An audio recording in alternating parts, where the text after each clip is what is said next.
Yang akan kita selesaikan adalah kalau sesuai dengan SDKI berarti contohnya efektif atau pola nafas tidak efektif, tentunya kita akan memberikan oksigenasi, ya. Jadi memberikan tambahan udara ke dalam paru-paru melalui saluran sistem pernafasan. Saluran sistem pernafasan kemarin pada beberapa pertemuan yang lalu sudah saya sampaikan, ada pernafasan bagian atas, ada pernafasan bagian bawah. Nah, kalau yang sistem saluran pernafasan atas mulai dari mana? Hidung. Dari hidung. Faring.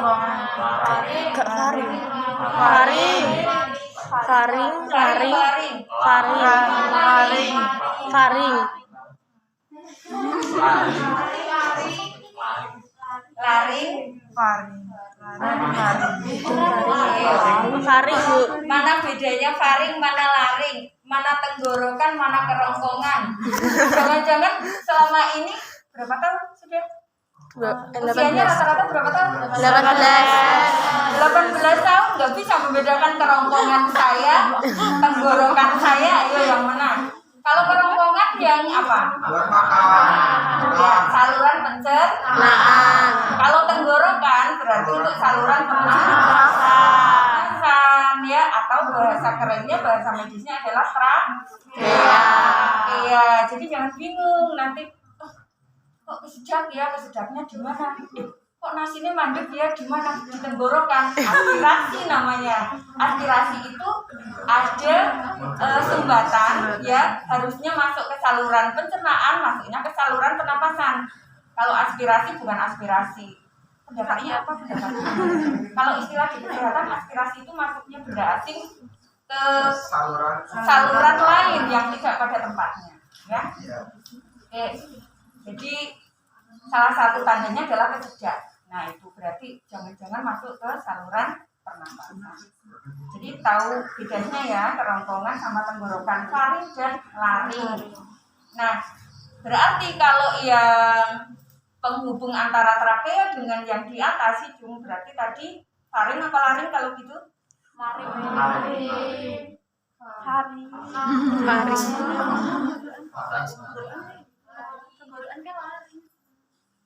Laring, ya. Kemudian sampai trakea. Trakea tadi yang salurannya ya ada cincin-cincinnya ya. Kemudian turun ke bawah, di sana ada percabangan yang namanya bronkus. Terus ke bawah ada cabangnya lagi banyak, bronkeolus. Sampai ke bawah sampai ke alveolus kalau satu, kalau banyak berarti alveoli, ya, di mana tempat berdifusi antara oksigen dengan karbon dioksida. Itu kita hirup, kemudian akan diproses di dalam sampai ke paru, sampai ke alveoli. Di sana ada membran, ya, supaya oksigen itu bisa berdifusi atau berganti, ya. Jadi yang akan kayak oksigen akan diabsorpsi kemudian digunakan sampai ke paru-paru untuk proses inhalasi, ya.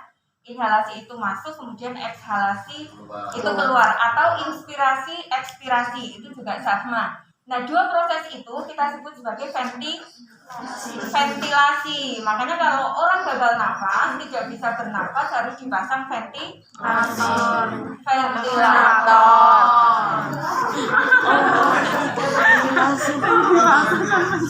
Kalau dipasangnya ventilasi kayak itu nggak bisa masuk ya. Nah, ada kalau di lab ICU di sebelah ada contoh ventilatornya, seperti di media-media pasti sudah tahu ya, yang namanya ventilator bentuknya seperti itu, langsung dihubungkan dengan mesin karena mekanik, kemudian dihubungkan dan dia akan membantu untuk memperlancar ventilasi paru. Nah, itu untuk sekilas gambarannya. Kemudian untuk prosedurnya, sebelum prosedur alatnya dahulu. Kalau yang namanya oksigenasi pasti harus ada tabung Oksigen. Ini bisa dicek dulu ya, apakah isi atau tidak, ya. Ini berarti isi, ada oksigennya. Kalau kosong berarti jarumnya 0, ya. Ini adalah manometernya untuk pengukur, kemudian ini adalah skalanya, ya. Ini ada on off-nya di sini. Ini ada air aksanya yang menunjukkan kita pemberiannya berapa liter per menit. Mati.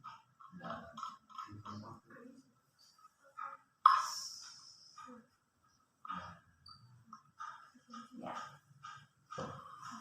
Jadi ini ya, yang untuk mengatur. Kita nggak suka-suka kita tak kasih 10 liter. Ingat bahwa kita melakukan prosedur ini adalah tahapan keberapa? Ini tahapan keberapa dari proses keperawatan? 1, 2, 3, 4, 5. Tahapan ke-4 yaitu implementasi atau pemberian tindakan keperawatan. Jadi tidak serta-merta tak pasang oksigen ya, tidak, karena harus melalui pengkajian, kemudian diagnosisnya ditentukan. Setelah ketemu diagnosisnya, kita pakai psiki, ya, untuk intervensinya harus pakai otek. Salah satu prosedurnya adalah pemberian oksigen. Ini pun sifatnya kolaboratif, karena kalau perawat kan tidak punya wewenang untuk memberikan pengobatan. Salah satunya ini. Ini tentunya di intervensi medis ada. O2 3 liter per menit itu dicatatkan intervensi dokter, sehingga kita akan melakukan berdasarkan intervensi yang ada, walaupun secara pengetahuan kita ngerti, tapi kalau sudah bekerja ataupun besok praktek di klinik itu tentunya harus ikuti prosedurnya atau kebijakannya. Jadi bukan, kalau kolaborasi bisa sih sebenarnya ya, kan kita mitra, kita bukan pembantu dokter sekali lagi ya. Jadi paradigmanya kita bukan pembantu dokter. Pembantu tidak perlu kuliah D3. Ya kan? Tak ajari wae gini, Mbak. Misalnya yang enggak sekolah, Mbak, pokoknya kok nek sesek tak kasih. Pokoknya gini yo, 3 liter per menit. Tapi kan si mbaknya enggak tahu alasan dikasih 3 liter per menit apa. Tapi kalau kalian harus tahu kenapa 3 liter per menit. Kenapa? Kenapa kita berdasarkan intervensi dokter yang ada. Selain itu kita akan belajar patofisiologi, bagaimana oksigen itu bisa masuk ke saluran pernafasan ya. Karena oksigen tidak hanya ini kebetulan prosedurnya dengan nasal kanul, karena ada pemberian oksigen dengan masker. Dengan masker bentuknya juga macam-macam. Ada yang masker biasa, ada yang masker rebreathing. Masker rebreathing itu yang sini masker, sini ada kantong udaranya lagi. Ya kan beda lagi ya, sehingga ini adalah dasar untuk yang di nasal kanul dulu. Nah sehingga sekali lagi kita bukan pembantu dokter, jadi kalau disuruh-suruh sama dokter kita harus, artinya kalau yang bukan tugas kita ya jangan lah ya, kita kan bukan pembantu disuruh-suruh gitu. Kita kuliah dengan D3 itu mau dijadikan perawat profesional, bukan pembantu gitu ya, jadi mitra. Yang penting kalau kita berargumen itu harus ada dasarnya, bukan debat kusir ya, nggak ada ujungnya. Kalau kita bisa melakukan tindakan ini, ya berarti rasionalnya apa? Nah itu yang harus jadi dasar secara ilmiah bisa diterima. Ya.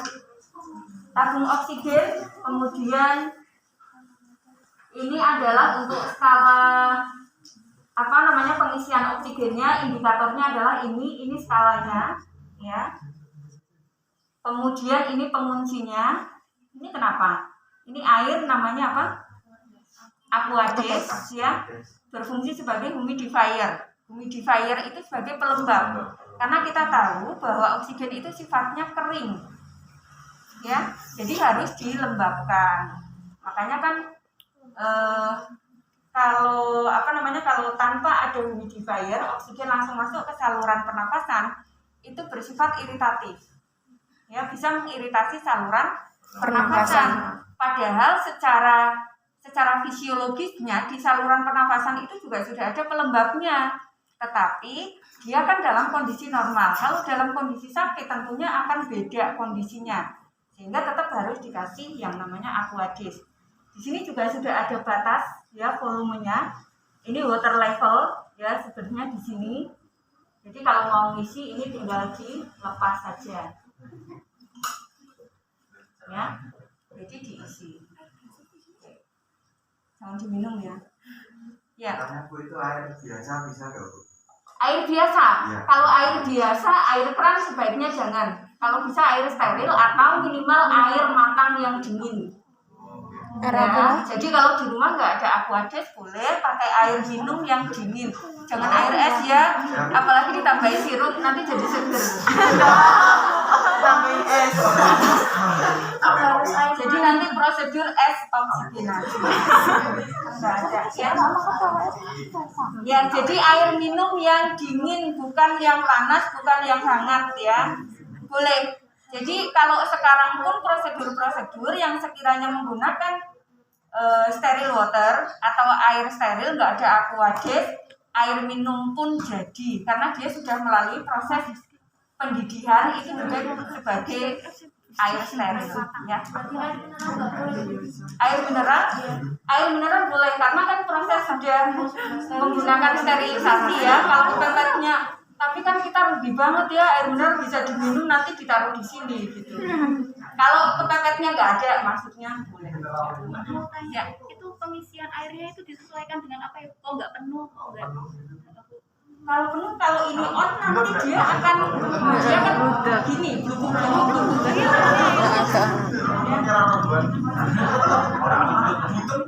Ya kan? Jadi seperti mendidih begini. Makanya ada di sini ada batasannya, water levelnya atau batas airnya itu harus sesuai dengan lingkaran, ada tulisannya water level. Jangan sampai ke atas nanti bludak. Ya. Kalau di bawahnya nggak apa-apa. Di bawahnya nggak apa-apa, tetapi ya jangan terlalu sedikit, nanti nggak nyambung. Ini agak gantung loh ini. Jadi dia kan nggak mepet begini. Ya. Jadi makanya tentunya kenapa diciptakan alat seperti ini sudah melalui riset. Jadi nggak sembarangan menentukan water levelnya. Oke? Bisa diterima ya? Kemudian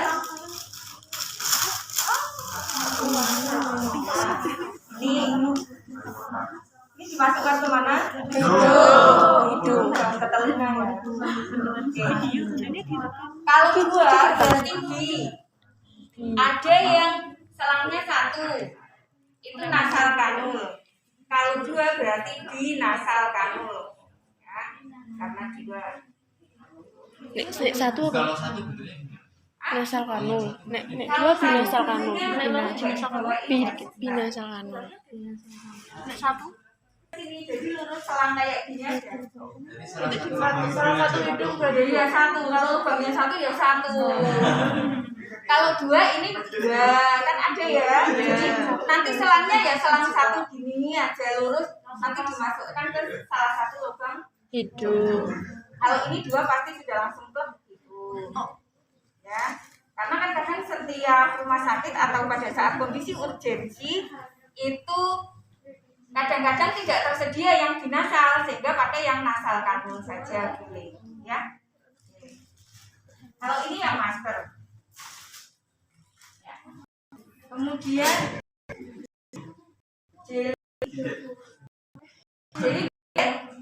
jelinya nanti oleskan di ujung ini ya. Kalau enggak pun yang penting bersih ya. Kalau ini masih dalam kemasan tentunya kan bersih ya. Prinsip oksigenasi adalah bersih, bukan steril. Karena bebas itu kan steril loh. Prinsipnya bersih. Kemudian backup. Ini gunting plester untuk fiksasi. Plester, bukan plester ya. Boleh pakai hepafit ya, tapi hepafit biasanya lengket banget, jadi kalau pada saat melepaskan itu biasanya hepafitnya lengket sekali, jadi kalau bisa pakai ini aja. Kalau misalnya tanpa fiksasi pun sebenarnya ini sudah ada fiksasinya di belakang, tapi kadang-kadang kan dia posisi tidur apa lepas, sebaiknya kita fiksasi pakai ini ya. Fiksasi itu ya ditempelkan bahasanya, atau difiksasi itu sebagai pengikat ya. Mas siapa namanya Bu? Mas siapa lucu juga ya. terus merona pipinya.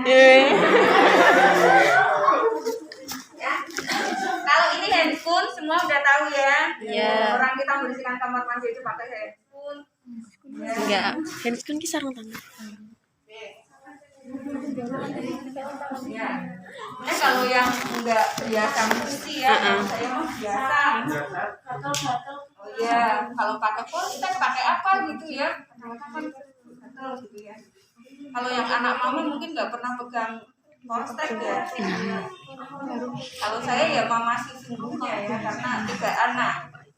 1 nyuci sambil muter baju, sambil nyuci piring, sambil mulutnya bunyi juga, ya mandi sudah jam 7 sekolah gitu ya. Itu biasa. Oke, baik, ini akan saya geser. Kalau dengan begini posisinya kelihatan enggak? Tidak. Kalau enggak berarti saya minta tolong untuk vape-nya diputar ke tengah. Cowok ya.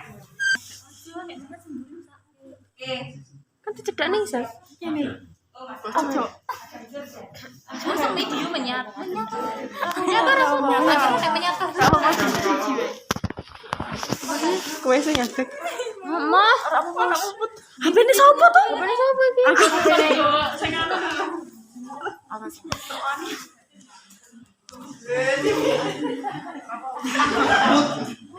Ya. Mulai dari ada fase orientasi sampai fase terminasi ya. Kalau fase orientasi biasanya terkait dengan perkenalan, tujuan prosedurnya bagaimana, sama menyiapkan alat, kemudian sampai ke fase kerja nanti ada cuci tangan, kemudian pemasangan pemberian oksigen, kemudian kalau fase terminasi terkait dengan evaluasi prosedur ya. Baik. Selamat pagi Mas Adam.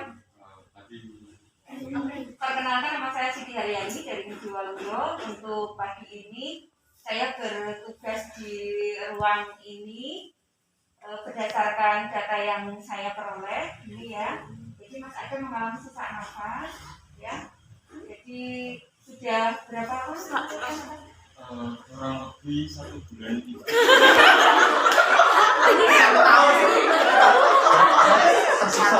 Oh, tersisa ya. Oh, karena diputuskan. Oh, belum punya. Jadi silakan ngantri. Salah.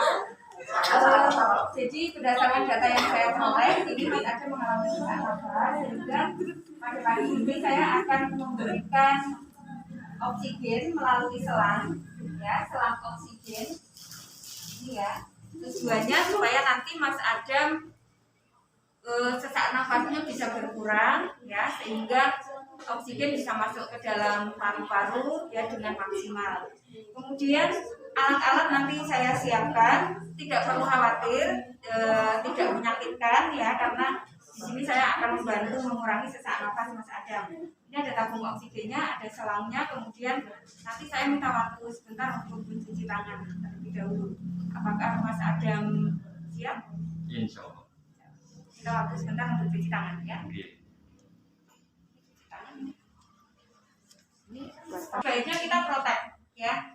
Mau bersih prinsipnya, mau steril tetap pakai hand sanitizer. Karena kita tidak tahu penyakit penyertanya, kita tidak tahu dia sesak nafas, siapa tahu ada penyakit lain yang belum terdeteksi, sehingga kita harus tetap proteksi pakai sarung tangan. Karena prinsipnya bersih, kita pakai sarung tangan bersih. Kalau sarung tangan steril biasanya 1 kemasan yang sepasang, ya pasti ada kemasannya.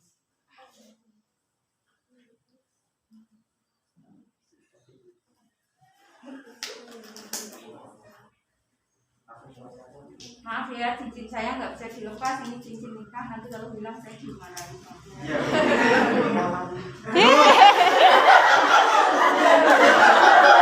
Kita siapkan terlebih dahulu. Kita cek, tadi oksigennya sudah kita cek di awal ya. Jadi dia masih ada. Kemudian kita sambungkan. Ini yang disambungkan ke humidifier. Humidifier itu ada tomelannya ini. Enggak apa-apa kalau mau di shoot ininya. Yang di atas humidifier tadi penyambungnya itu ada penghubungnya. Ya. Ya, kemudian ini kita siapkan dahulu. Ya, aquadesnya masih, tadi ininya sudah berfungsi. Kemudian kita siapkan plesternya terlebih dahulu supaya nanti tinggal pada saat fiksasi ya tinggal naruh.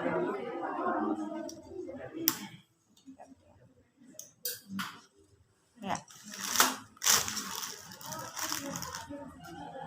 Oke, kemudian kita posisikan semivoller yang kemarin sudah saya jelaskan ya. Karena tujuannya kalau semivoller itu supaya ventilasi itu menjadi maksimal atau oksigenasi itu masuk ke paru-paru itu lebih banyak, gitu ya. Sehingga harus kita elevasikan sekitar berapa derajat? 45, 30 sampai 45 derajat. Kalau bednya sudah bisa di-set, kita pakai tinggal handle-nya aja diputar. Tapi kalau tidak ada, berarti kita harus modifikasi dengan bantal. Misalnya seperti ini. Ini contoh ya. Ini kalau yang manual. Jadi ditambahkan di sini. Kalau kurang, minta satu lagi. Elevasinya 30 sampai 45. Ya. Oke, ini kalau manual. Ya, ini posisi semivoller. Berarti posisi dada harus lebih tinggi dari posisi kaki. Ya, karena paru-paru letaknya di rongga dada bagian atas ya. Kalau lapang paru itu kan luas sekali sampai ke sini loh ya. Batas paru-paru itu sampai atas sampai sini. Ya, jadi luas banget gitu. Tapi kalau menggunakan bed berarti kita ambil cukup bantalnya satu saja.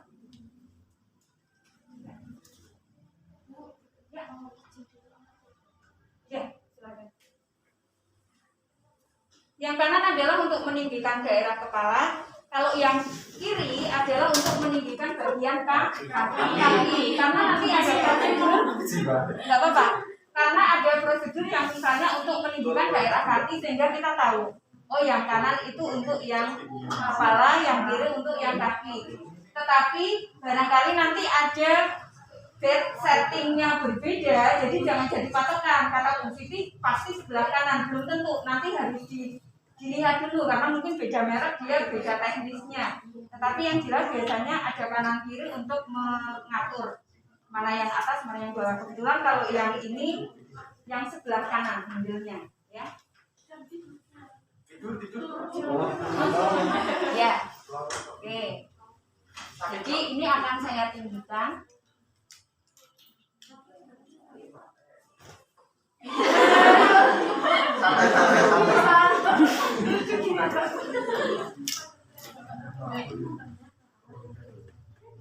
Berat enggak? Enggak. Searah jarum jam muternya. Kalau menaikkan searah jarum jam. Jauh pelan-pelan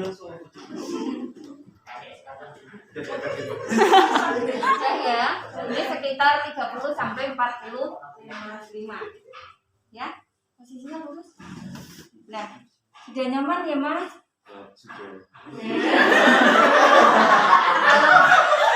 Kalau belum nanti saya nyamankan. Oke, jadi posisi semivoller, ya.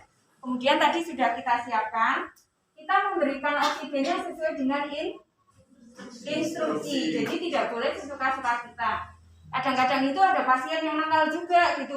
Kok nggak kroso ya? Padahal itu aturannya sudah 3 liter per menit. Nanti diganti sendiri dinaikkan. Karena kalau pas kita tinggal kita nggak tahu. Jadi makanya misalnya setiap jam harus diobservasi, dirubah nggak sama pasien. Infus juga begitu.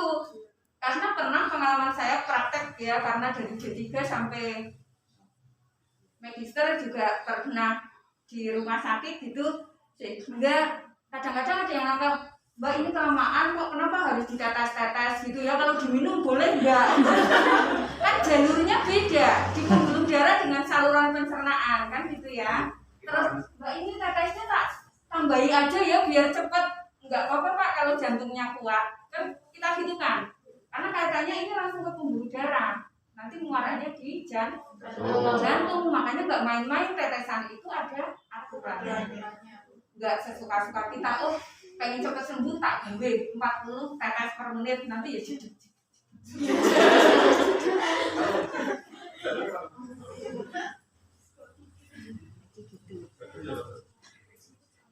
Oke, sudah nyaman ya Pak posisinya? Bisa dibuka maskernya. Oke. Nah, ini boleh sebenarnya menggunakan lidi kapas boleh, tetapi ini juga boleh karena prinsipnya kan dia hanya bersih. Ya. Ada tisu juga ya. Minta tolong salah satu ambilkan tisu ya. Minta ke lab atau ada yang bawa tisu enggak? Permisi ya.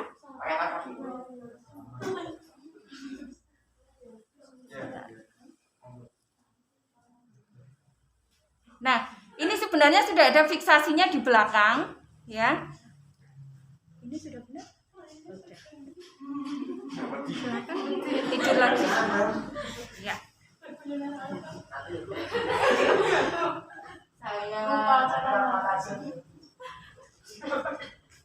Nanti kalau oksigennya sudah terasa bilang ya Mas. Sudah terasa? Rasanya gimana? Rasanya gimana? Nangis, rasanya nangis. Asal pulang aja, Bu.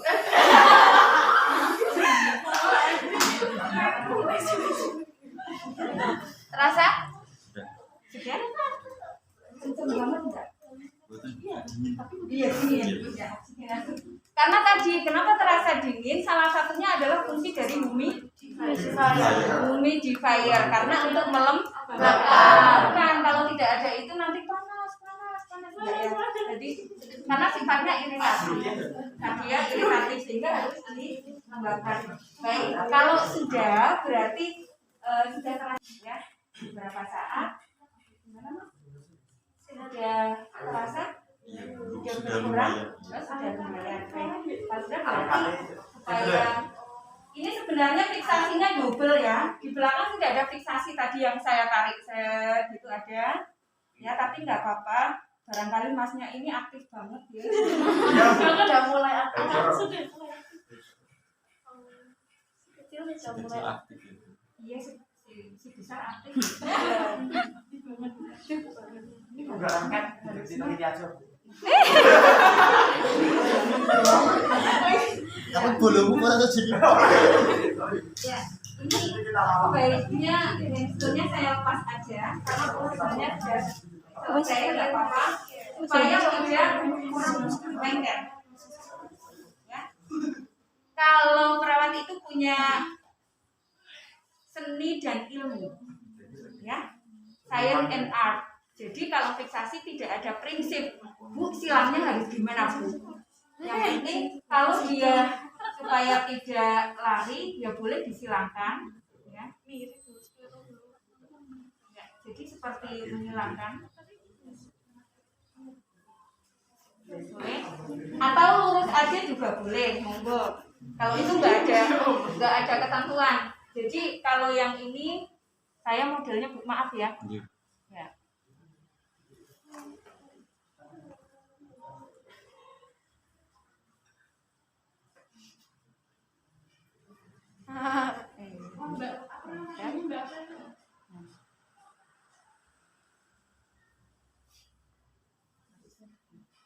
Ya.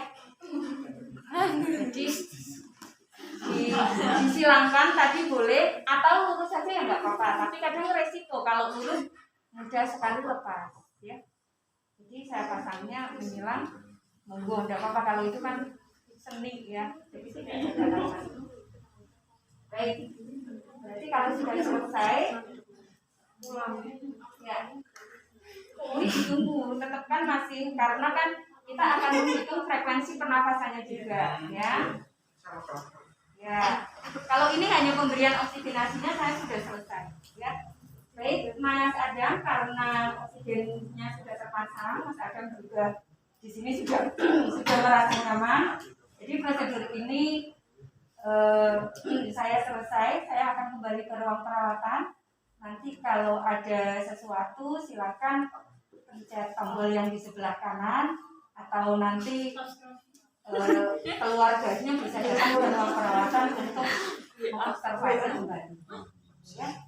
Jadi kasih atas kerjasamanya. Semoga lekas sembuh. Selamat beristirahat.